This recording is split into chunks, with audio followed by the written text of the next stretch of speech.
সেই গ্রেট ব্রিটেনের সাথে কিন্তু এই অঞ্চলের কিন্তু একটা দারুণ একটা যোগাযোগ কিন্তু ছিল। সব সব এখানে নীল চাষের কিন্তু নিয়ন্ত্রণ কেন্দ্র ছিল হচ্ছে এটা। আপনারা আসতে পারেন।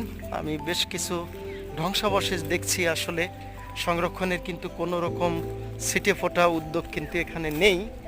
তারপরেও আসলে ভালো লাগবে ইতিহাসের কাছে, ঐতিহ্যের কাছে আপনি যখনই যাবেন তখন আপনার ভালো লাগবে।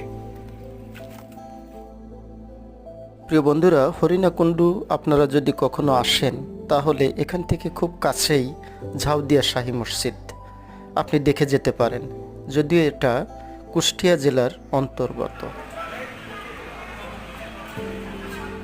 এই মসজিদটা সম্ভবত মুঘল আমলে প্রতিষ্ঠিত।